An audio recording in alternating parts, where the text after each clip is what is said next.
Welcome to In Pursuit of Truth. This is your host, Sir Patrick Mac. Boys and girls, we are still in the wake of midterm madness, and already the president has decided to make a lineup change. My goodness, what a busy day it's been, and this is me trying to open and close all these tabs I've been getting.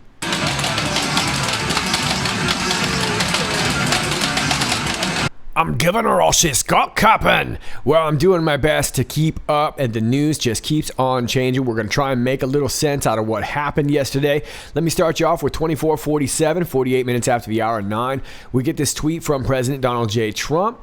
If the Democrats think they are going to waste taxpayer money investigating us at the House level, then we will likewise be forced to consider investigating them for all of the leaks of classified information and much else at the Senate level. Two can play that game. Now, we're going to talk quite a bit about this, really the content of this tweet. Q says future proves past. Yeah, this is going to be a very, very important tweet, and I saw this morning, and I really realized right away before I had even seen it on the Q post that this was clearly a shot across the bow. So President Trump is saying, look, you won the House, and that's fine. But if you're going to waste your time investigating, you're going to end up with a situation very much like we've seen before. It's going to go nowhere because we got the Senate and we're going to put the kibosh on that. It's not going to happen. Now, they're going to make every attempt to do that, and we're going to talk about that a little bit too. But like President Trump is saying here, two can play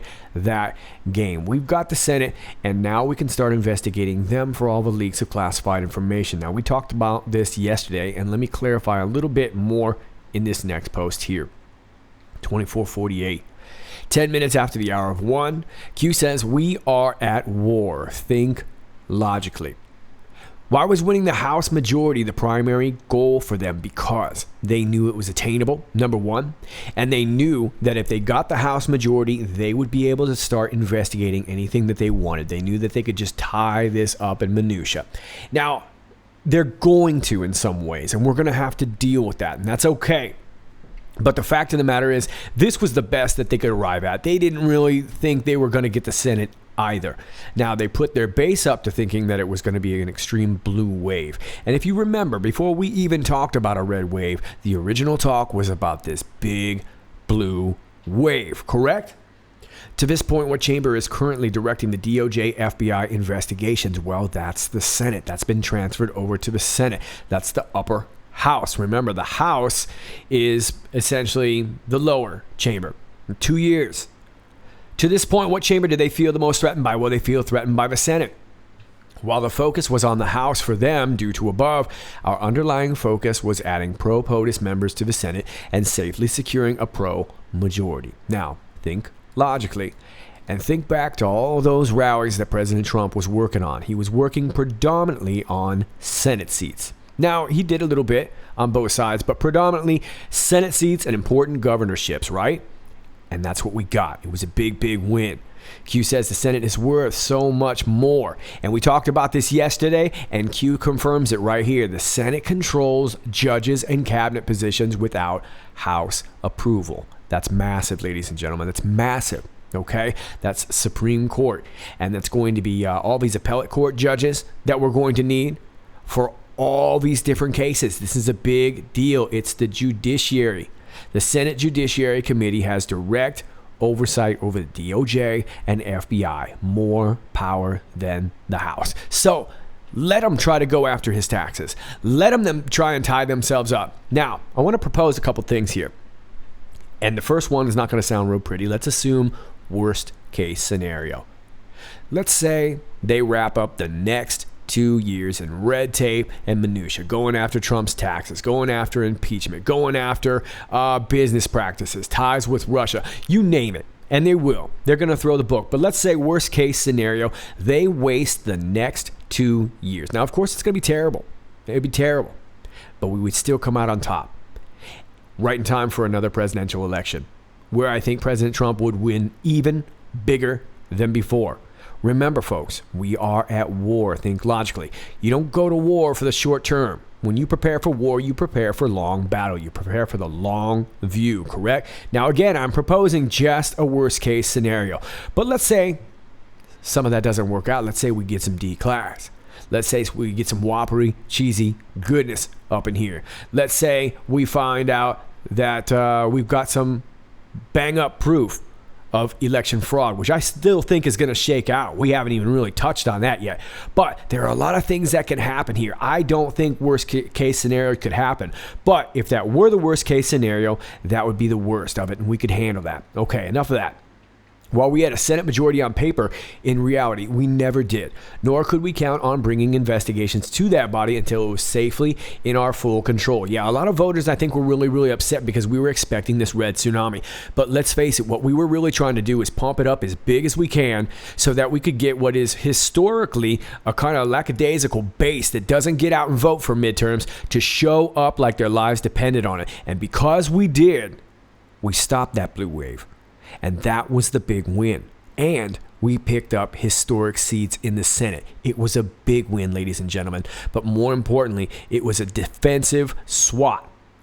The Senate was always the primary objective, moves and counter moves. Yeah, look, they're moving. They're doing everything they can, too. These guys aren't dumb. Well, they're a little dumb, but they're not that dumb. They're going to be counter moving all the time. We've constantly got to go back and forth, back and forth. We defied history by picking up Senate seats. Yes, and President Trump tweeted about that. It's true. Patriots delivered. You and I, we showed up. We showed up at the polls, and we stopped that blue wave. And now, because of that, we can work. So disinfo is necessary. Yeah, and if you turn on your news just about anywhere right now, you're going to hear kind of this sort of muddy, mixed reviews, if you will. Okay, it was kind of a purple puddle is what it really was. There was no wave either way, and that was okay. And so you're going to hear people on the right saying, well, you know, we would have loved to have got more, but I still think it was pretty good, and lukewarm answers. And you're getting the same from the left too. They're already focused on taking Trump down. Our attempt at reassurance regarding last drops regarding the House to the Senate, backed by POTUS tweet directly thereafter stating the same thing, should have put this to bed. And it was this tweet right here. There's only been 5 times in the last 105 years that an incumbent president has won seats in the Senate in the off-year election. Mr. Trump has magic about him. This guy has magic coming out of his ears. He is an astonishing vote getter and campaigner. The Republicans are. Okay, it's part of a 2-part tweet. It's a quote from Ben Stein. And he mentions magic 3 times. Okay? Do you think the current shill attack is organic? Of course not. Of course not. Buckle up. Now, let me take you back to these previous posts as Q's talking about 2444. We got what we needed. Thank you, Patriots. Senate means everything. Think judges, Supreme Court, and cabinet. D-class overrides all potential House blockades. Let me read that again. D-class overrides all potential House blockades. POTUS has ultimate authority. And he really always has, but he's never needed to use it because he's been worried about getting all these seats shifted. Shift to Senate Judiciary. Oversight from House to now occur. Stronger position and held in reserve for this scenario. Lower chamber, the House, used as a 2-year starter. Now, think about this. We had a couple guys in the House. We had Gowdy and Goodlatte, right, who started this off. And that's what they did for these first 2 years. They started right away. Now, of course, they didn't get as much steam as we wanted, but that's what they were doing while they were still holding the lower chamber. Now, those guys are gone. This has been transferred over to the Senate, and the upper chamber, Senate, will be used next 2-year closer. Okay, so the House is getting the assist, and the Senate should get the score, and that's how it happened. And of course, what happened to those 2 guys? Well, in the very next post, Q talks about their resignations. They left. They've played their role. Now, we all have questions on whether Gowdy's going to step into an AG role or not. We can discuss that in a little bit here. But what we do know is that they served their purpose here, and now this has all been transferred over to the Senate. House to the Senate, House to the Senate, House to the Senate. So could this be Gowdy, Goodlatte, and Sessions? But it's all in the hands now of Grassley, Senate Judiciary Chairman, House of Cards. You don't have a good base, everything's going to fall down. Military planning at its finest. Okay. Well, like Q says, the enemy is at the front door. But guess what, Patriots? So are we. Let's move on to the next post. 2449. 10 minutes after the hour, 1 p.m. Anon says, POTUS just said these people are sick. And Q says, we are with you, Anons. And here's the clip real quick. Let's impeach the president, and then we'll impeach the vice president. These people are sick. And you know what? They have to... Well, there you go. It's a pretty quick clip right there in passing. But I agree, Mr. President. These people are indeed sick. Post 2450. 12 minutes after the hour of 1 p.m., we are going to show you a new world. Those who are blind will soon see the light. A beautiful, brave new world lies ahead. We take this journey together, one step at a time. Where we go one, we go all. Q. Yeah, look, if you're kind of hoping that you're just going to sit back and chomp on your popcorn and hope everything's going to be resolved by X date, you're likely to be disappointed. This is war, and we can't really anticipate all of these exact dates or times that things are going to happen. We have to take steps, and we have been taking steps, and we made some big steps this week, and I think things that we should be really, really happy about, and you and I are very greatly responsible for that. So I think there's a lot to build on, but the fact of the matter is that we got to keep on going. We got to keep taking these steps together if we ever want to make this a better world for our children. It's up to us to be prepared to go for the long haul. Enough said. 2451. 57 minutes after the hour of 1 p.m. We get this post here, 2442. History is being made. You are the saviors of mankind. Nothing will stop what is coming. Nothing. Q. Q says, thank you for your service to our country, Mr. Trey Gowdy. Thank you for your service to our country, Mr. Bob Goodlatte. And we talked about them before. Your sacrifices will never be forgotten. And that is, of course, from Q+. And I think you know exactly who that is. Let's move on to the next post. Post 2452. 2 minutes after the hour of 4 p.m. Thank you for your service to our country, Mr. Jeff Sessions. Your sacrifices will never be forgotten. Q+. Okay, so I woke up this morning to tons of email regarding this, and a lot of people freaking out, some people excited, lots of mixed reviews, but tons and tons of emails and messages, and I couldn't get back to all of them. And rightfully so. It's a big deal. Yeah, we've been told, trust Sessions, what's up? Now all of a sudden, Sessions was, I guess you could say he was fired. He was basically asked to resign, right? Q says your sacrifices will never be forgotten. Excuse me, that would be Q+. So, thank you, AG Sessions. Let's talk a little bit about Sessions. Now, this is a pretty big deal, and a lot of people are kind of wondering what's going on with this. I thought he was supposed to be the stealth bomber that was going to bring it all down. Why did Sessions go away at this time? Here's the announcement from Breaking 911. Attorney General Jeff Sessions is out. President Trump appoints new AG. Jeff Sessions has resigned as Attorney General a day after the midterm elections. Sessions submitted his resignation effective immediately at the request of President Trump, according to reports. Following the announcement, President Trump almost immediately confirmed that Matthew G. Whitaker, Chief of Staff to Attorney General Jeff Sessions at the Department of Justice, will become the new acting Attorney General of the United States. Whitaker will oversee the Mueller investigation. Let me say that again. Whitaker will oversee the Mueller investigation. And here is the Trump tweet. We are pleased to announce that Matthew G. Whitaker, Chief of Staff to Attorney General Jeff Sessions at the Department of Justice, will become our new acting Attorney General of the United States. He will serve our country well, blah, blah, blah, blah, blah, blah. Trump added, we thank Attorney General Jeff Sessions for his service and wish him well. A permanent replacement will be nominated at a later date. Okay, so here's what we know right now. Sessions out. Whitaker in. Whitaker overseeing the Mueller investigation, but they're saying a permanent replacement will be nominated at a later date. So we know he won't be there for long. And of course, here's the announcement here. Attorney General Jeff Sessions resigned. And here is the letter. The only thing I thought that was weird about this, unless it is attached somewhere else, but I didn't see it on the original. Didn't see the date. Didn't see the date. All right. So you would think that the deep state would be totally okay with this, right? After all, they just won the House. But no, they're panicking. Listen to what Chuck Schumer had to say about this. Our paramount view is that any attorney general, whether this one or another one, should not be able to interfere with the Mueller investigation in any way. They should not be able to end it. They should not be able to limit it. They should not be able to interfere with Mueller going forward and doing what he thinks is the right thing. And that will help guide us as we go through this process. So they're concerned. Oh, Chucky's plucky, huh? Why so glum, chum? I thought you'd be okay. You'd be cruising off that blue wave that you're all excited about. No, not happy. Maybe it's because former U.S. Attorney Matthew Whitaker said back in 2016 that they had enough evidence to have a special prosecutor investigate Clinton Foundation.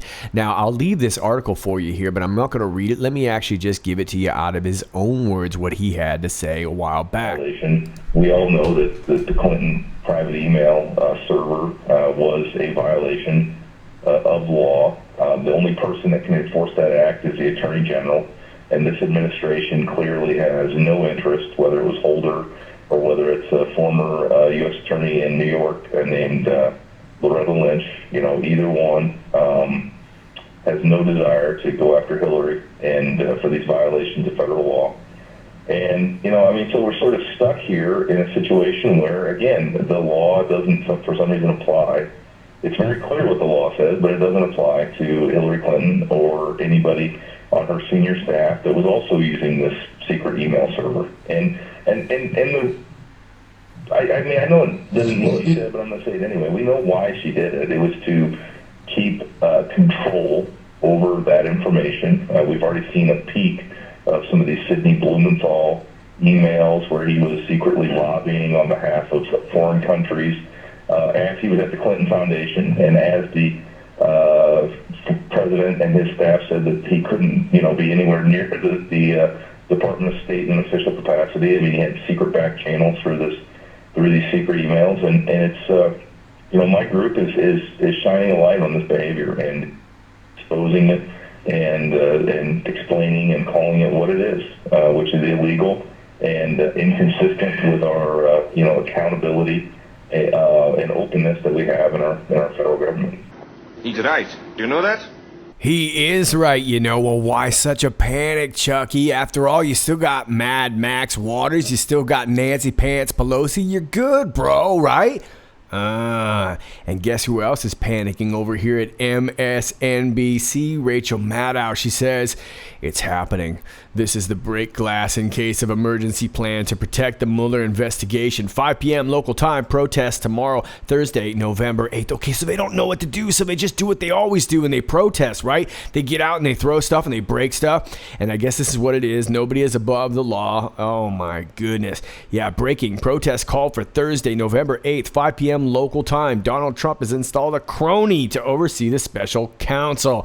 So, Rachel, why so mad out? And already she's bombing hit pieces. Here's a hit piece from The Guardian.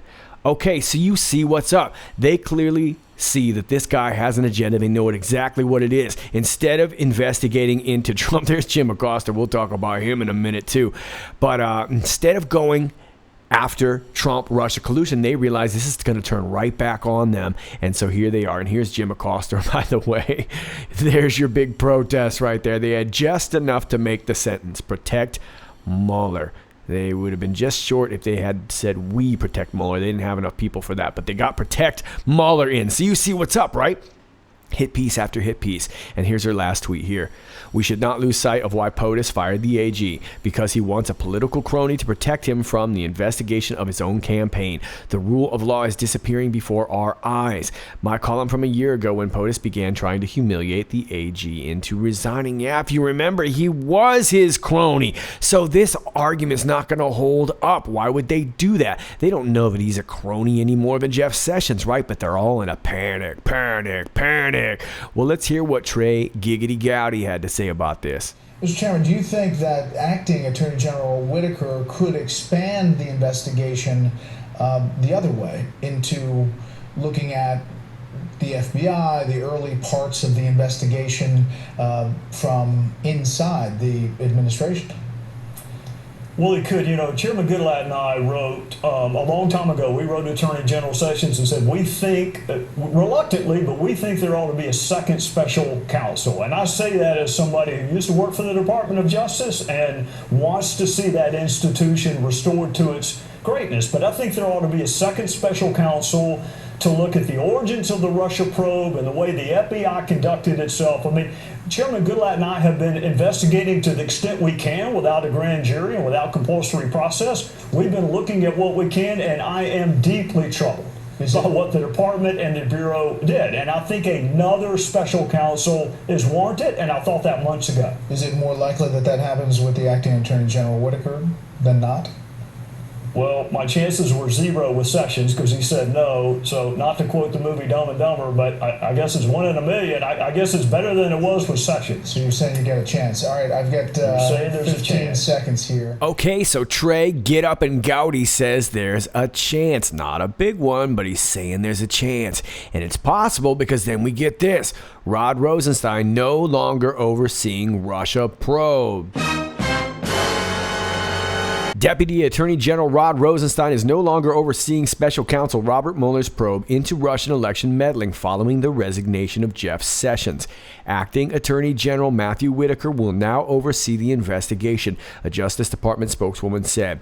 The acting Attorney General is in charge of all matters under the purview of the Department of Justice, said spokeswoman Sarah Isgur Flores.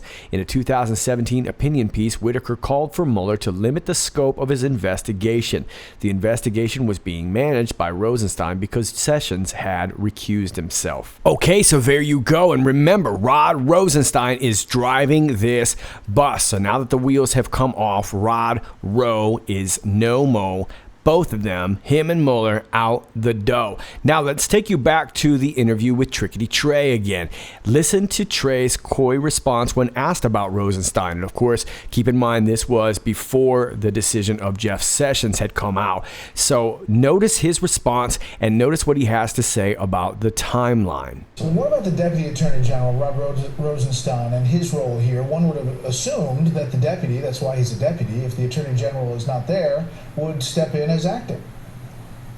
You would. These are interesting times that we're in. Rod Rosenstein, I was ready to question him. I had 37 pages worth of questions for him, Brett, a couple of weeks ago.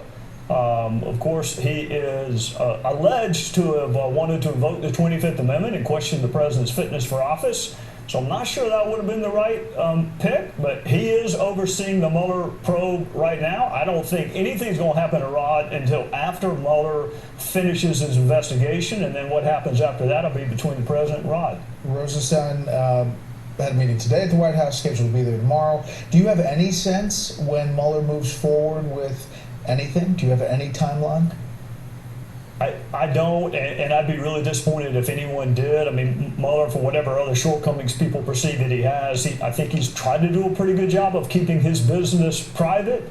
I have not seen a single piece of evidence that suggests collusion between the Trump campaign and Russia. I know Schiff has, I know some journalists claim they have, but I've seen nothing, and no one's interviewed more witnesses than I have. So I think Mueller is going to issue an exhaustive report on what Russia did, which should unify America, and then he's going to disappoint CNN and all my Democrat friends by saying there's no evidence of collusion. That's what I think he's going to do, and I think it'll happen before the end of the year, but I don't know that. Okay, so there you have it. Gowdy letting everybody know that Mueller's going to have to show his findings. We know Rod Roe is no mo, AG Sessions no mo, and we've got this new guy, Whitaker, who seems to think that we should be looking into Clinton. He also thinks that we should be looking into the FBI and DOJ, which is really, really good because now we have control of the Senate, and the deep state is saying, yes! Post 24:53, 30 minutes after the hour, 4 p.m. Q takes us back to this post right here, this earlier one. Thank you for your service to our country, Mr. Trey Gowdy and Bob Goodlatte. And then we get this Twitter link right here, which takes us to President Trump, who says, we thank Attorney General Jeff Sessions for his service and wish him well. A permanent replacement will be nominated at a later date. So keep in mind, we're still going to have a permanent replacement. Q says, while we cannot telegraph everything for reasons all can understand, we do try in our own way to inform loyal Anons and Patriots. What are the odds? Thank you for your service was posted less than 1 hour prior to POTUS regarding Sessions. Thank you for your service. Now, I'm assuming Q is meaning this. I didn't really get this with the timestamps. Mine says 2:16 p.m., but the tweet here says 11:44 a.m. on the 7th. So if somebody else is clued in who's maybe in a different time zone that can put that in perspective, normally I can kind of sort them out, but I didn't see it on this one. But evidently that was made first. Well, Q says, do you believe in coincidences? Well, not at all. How many coincidences before mathematically impossible? Quite some, right? 902 Millionen, 48 Billion. Yes, crazy German guy. Q says the Senate was the key. Enjoy the show. Okay, now that we're starting to get a little bit better picture of what's going on, I want to comment on this here where Q says, while we cannot telegraph everything for reasons all can understand, we do try in our own way to inform loyal Anons and Patriots. All right, well, Q has let us know all along what's been going on, what's about to happen. But I do want to caution against getting wrapped up in the numbers. Now, I don't necessarily mean all the gematria and all that cool stuff, because some of that stuff is really, really cool and very useful. What I'm talking about is more about the dates, assuming that something is going to happen on this date. And if it doesn't happen on this date, then Q lied to us and this and that. I've seen it a million times. The fact of the matter is, everyone's watching this. And I've said this all along. The threat of D-class scares them more than the D-class itself, because they don't know when it's going to hit. They don't know what part it's going to hit. They don't know what part's going to affect them. And so what it's done, it's forced the deep state to react every single time, because they have to. Every time Q holds that threat out there, the deep state reacts. And we've seen it time after time after time. However, where we've sometimes got disappointed is when we predicted a date and it would come and go and it maybe wasn't this big boom that we've expected. Remember, this is war. It's going to happen bit by bit, day by day, and we'll have a lot of hurry up and wait moments, but we'll have every once in a while sort of these little moments where big things happen. But that being said, I just think we should be really careful about putting too much stake on these particular dates. For example, we have the 11th coming up, and of course we know this is a big date, but we don't know why. And if something happens that might not be to your liking, you might assume, okay, well, Q lied to us and this and that. The fact of the matter is nothing's been promised about these dates, and we have to keep in mind that the other side is watching this too. It's forcing them to react. So just something to keep in mind. Let me refer you back to the great Sun Tzu and the art of war. Thus, the expert in battle moves the enemy and is not moved by him. And we're seeing that on full display, particularly in this next post, 2454. 32 minutes after the hour of 4, we get an Anon who says, a lot of 502s and PF being Patriotsfight tomfoolery going on. What he's talking about is that there's a lot of errors trying to get on the HN boards. Q says, the board under attack. Do you understand why? Q, I think we do. I think they see that we see what's up. And we know what's up. We see it right here in 2455, 37 minutes after the hour of 4. We see what we were just talking about here. Top Senate Democrat Schumer Whitaker should recuse himself from Russia probe. And here's the article right here. And I already played you what he said there. And that's basically what they're saying in this article. So Schumer wants Whitaker to recuse himself. Why would that be? He's so afraid of this Mueller thing getting railroaded. Q says there will be no recusal. Panic, panic, panic in D.C. So you can run and tell that, homeboy. Post 2456, 3 minutes after the hour of 5 p.m. We get this post from September. One name, 3 words. Ezra Cohen Watnick.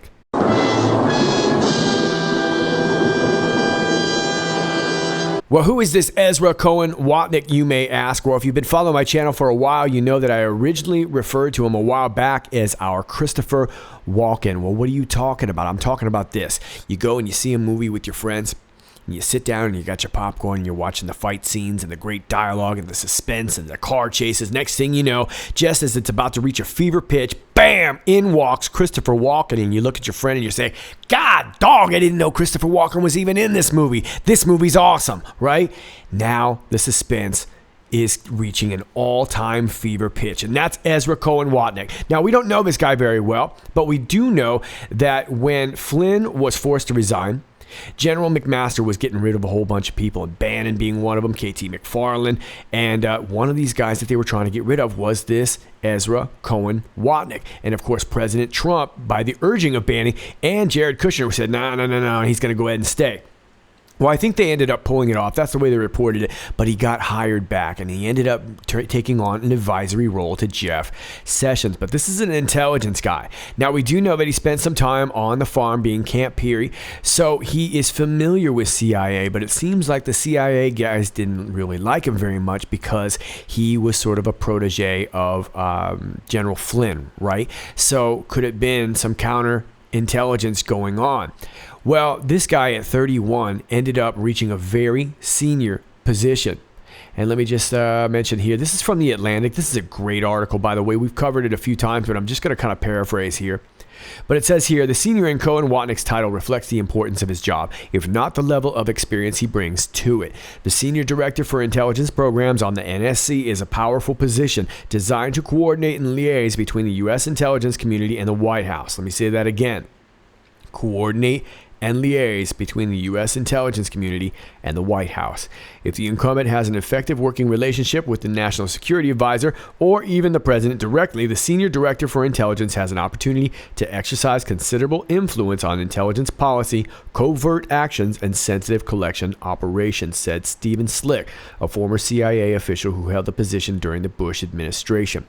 The CIA has traditionally had control over who fills this position, and normally the job is staffed by a more experienced official. McMaster, assuming he'd be allowed to relieve or reassign Cohen Watnick, had gone so far as to interview Cohen Watnick's potential replacement, Linda Weisgold, a veteran CIA officer. Okay, so they were already getting ready to clean out his desk and put in this Linda Weisgold. That's what they wanted. They wanted another clown, right? And Trump wanted him back. Now, I think the intriguing part of this story is right here. They're talking about how people don't really want to talk about Cohen Watnick when they're interviewed about him.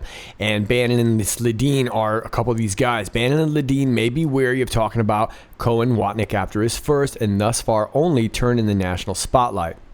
Washington got its first real look at Cohen Watnick when he was identified as one of the two White House sources who provided House Intelligence Chairman Devin Nunes with evidence that former National Security Advisor Susan Rice requested the unmasking of the names of Trump associates in intelligence documents. In the intelligence world, incidental collection refers to intelligence agencies obtaining, in the course of monitoring foreigners, communications that either refer to or involve Americans whose names are typically masked, unless officials request that they be unmasked. The incident coming in the aftermath of Trump baselessly accusing his predecessor of wiretapping Trump Tower became one of the first dust-ups related to the investigations into possible Russian collusion during the 2016 campaign that have gripped the White House. The president later accused Rice of having committed a crime. For her part, Rice has denied that she ordered the unmasking for political purposes. Okay, you guys remember this story. So Ezra Cohen Watnick was one of these guys who knew about this. And I get the idea that he was one of the originals that tipped Trump off to the fact that he was spied. So naturally, they would want to get rid of this guy. And he also seems to know what's up in Iran. Now, being that he was brought up today, there has been some talk that could this guy possibly become AG, Deputy AG. I'm not so sure because I'm not so sure that he is an attorney. His parents were attorneys, but it doesn't seem that he was. But I do think that a lot of the information might have been coming. I think this could be our stealth bomber, where all along we thought this was Jeff Sessions. Could be that a lot of the information that we were getting could have been coming from this Ezra Cohen Watnick. Now, next post here, 2457. We get this Twitter link right here.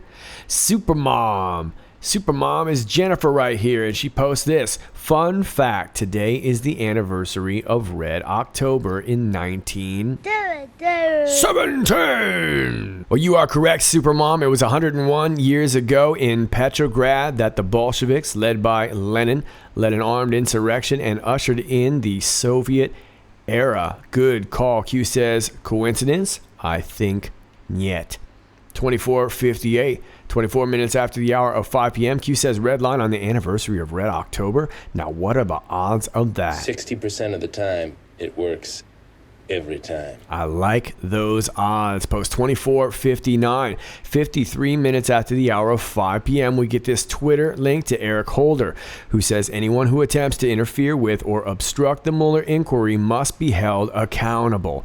This is a red line. We are a nation of laws and norms, not subject to the self-interested actions of one man. So those sounds like fighting words from you, Mr. Holder, drawing the red line. Now, we know that they have talked about the firing of Rosenstein being a red line, and of course it really leads to the same thing, right? The end of shutting this down, this Mueller farce. And of course, the only ones who haven't caught on are these knuckleheads. They're hanging by a thread to this Mueller inquiry. And of course, we know this is about to get shut down, and this turns out to be the red line. So is this a call to arms from the deep state? Sure sounds like it. Q says, imagine if the new acting AG now releases all previously blocked doc requests by the House, including the Rod Rowe secondary class scope doc. Stealth bombers fly undetected. The red line, months old 4 a.m. narrative should be updated. For those of you who are new, a lot of the news stations get their 4 a.m. talking points basically from a couple different sources. And they just spit it out all over the world to all the different conglomerates, and everybody receives their script basically for the day as to what narrative they're going to spit. And that's what Q is talking about. Well, that is no more, because we've done crossed the red line. We see now that Rod Rowe, the wheels have come off, and Rod Rowe is about to be thrown from the bus. Mueller is going to have to release his findings. We've got ourselves a new AG. We have done and crossed the red line. So hopefully this isn't a call for violence, but it most certainly is the crossing of the red line. Very exciting times indeed. Let me just play you real quick what President Trump had to say about this. Yeah. Okay, can I ask one more question? It's amazing how people on the other side just don't want those documents declassified. But no, we're looking at that very carefully.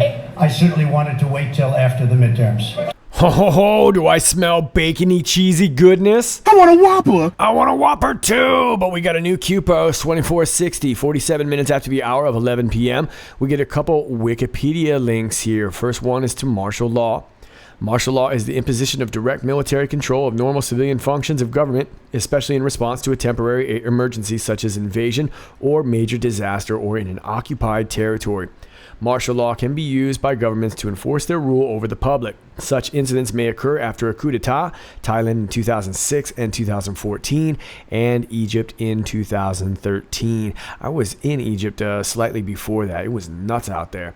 So you get the idea. Q's talking about martial law. The second one is the Posse Comitatus Act, a United States federal law signed on June 18, 1878 by President Rutherford B. Hayes. The purpose of the act, in concert with the Insurrection Act of 1807, is to limit the powers of the federal government in using federal military personnel to enforce domestic policies within the United States. It was passed as an amendment to an Army appropriation bill following the end of Reconstruction and was subsequently updated in 1956 and 1981.